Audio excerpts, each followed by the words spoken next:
Hollywood is a place of dreams, fame, and destiny. The streets and people are all made of gold.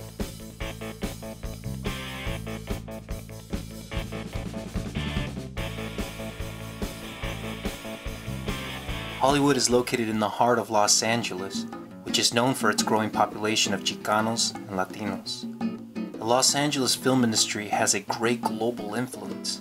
Its portrayal of migration, heteronormativity, gender performances, and sexuality shapes cultural identities, in which we took to the public to discover how Hollywood's cultural ideas influences the masses.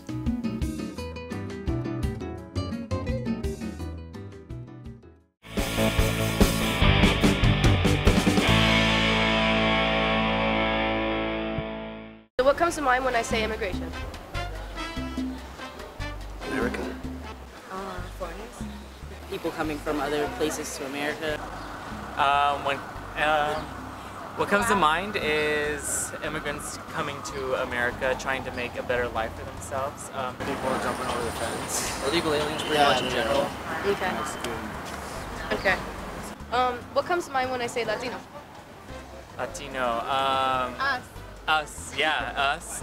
Culture, music, food. I know people from Mexico and also South America. That I am proud to be a Latino. Cultural people. I'm very open-minded. What comes to mind when I say queer? When I say what? Queer. Queer. I don't know what that means. Homosexual. Okay. We're fabulous. Gay. People that are in between genders or sexual orientation. How do you think Latinos are portrayed in film? I don't know, I seen A Day Without a Mexican and I thought that was pretty cool.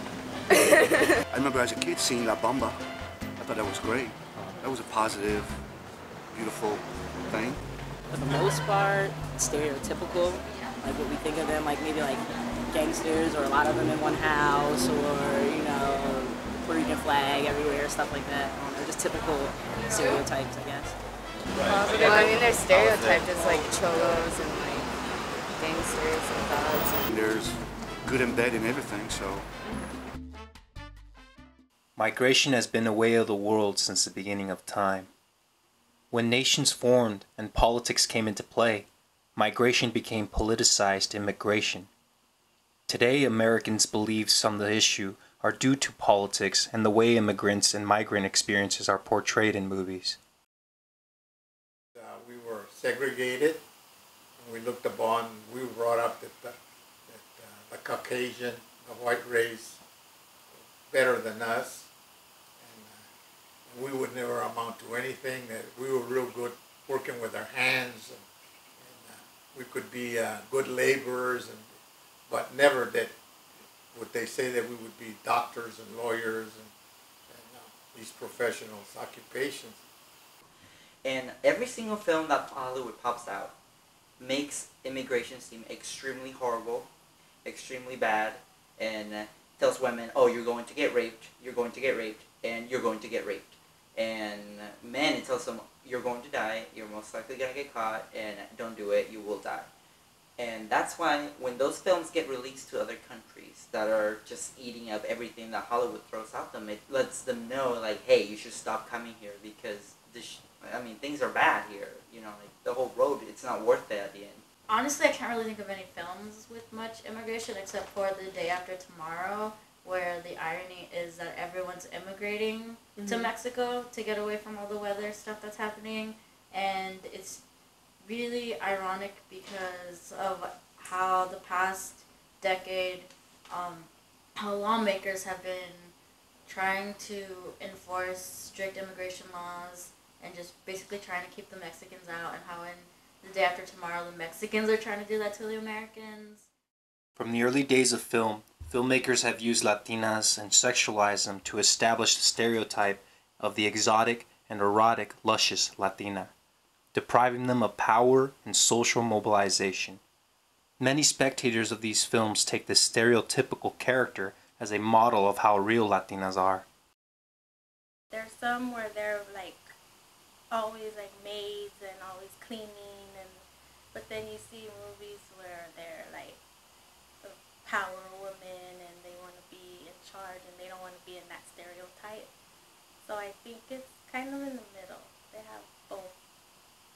starting to come more towards the power. Sex sells. There's a lot, like Jessica Alba, she's always sexualized in a lot of her films. Sin City, she's like a stripper.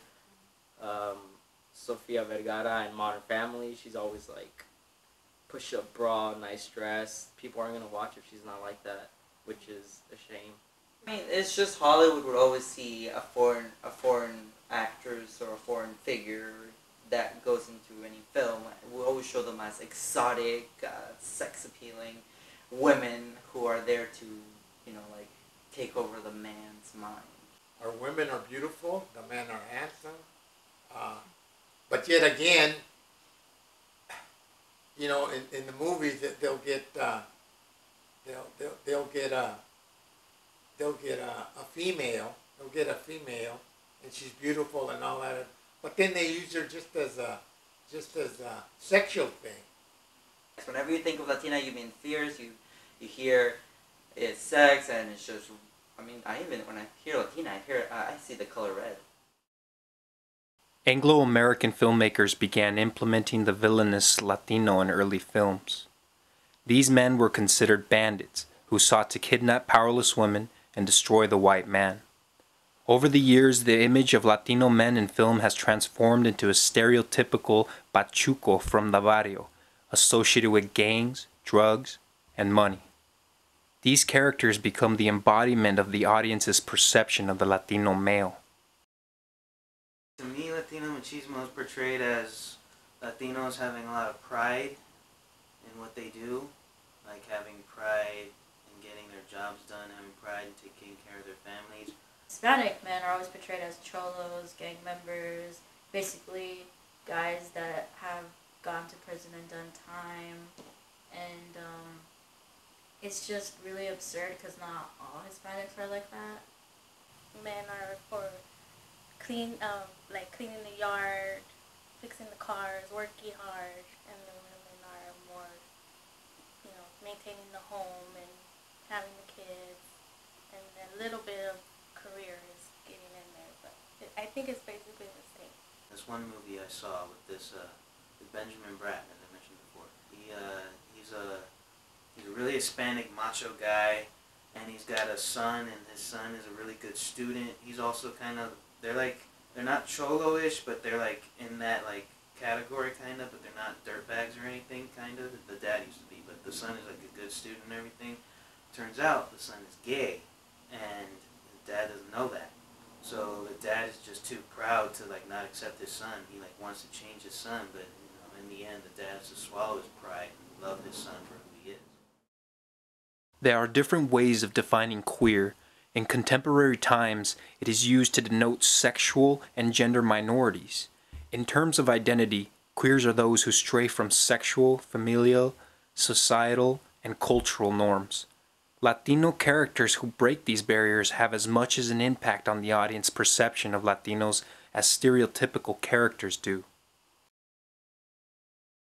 A man, if he's working in the kitchen, you know, some men, they like to cook. They like to do feminine things that women do. So they think you're, and that's a real normal word to use within the Latin community, the word queer. If you show any signs of femininity, you know, they say, you know, the guy's queer. But you know, queer, that actual word means, actually means just different from the norm, and that's all it is. Society always brands every group into one certain group and expects them to fulfill certain expectations and to talk a certain way, walk a certain way, watch something, listen to specific music, and people get scared. I mean, like currently we're dealing with this freedom fight when it comes to legalizing gay marriage and the progression of gay rights. So back in the 90s, right, you had such a movement was not as strong as it is now. And any film that try to like push it would usually be deemed as like unimportant, or people would not be interested because they don't want to open themselves up to such interesting issues.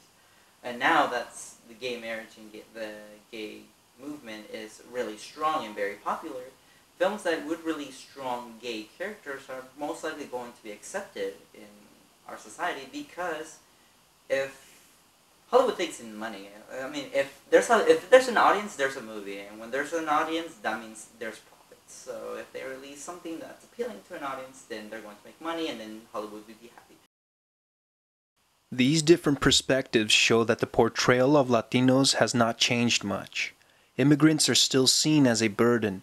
Latinos are still portrayed as powerless sexual objects. Latinos are still expected to be macho, and queering is still looked down on in Latino culture and film. The cinema of the bronze and beautiful is a work in progress.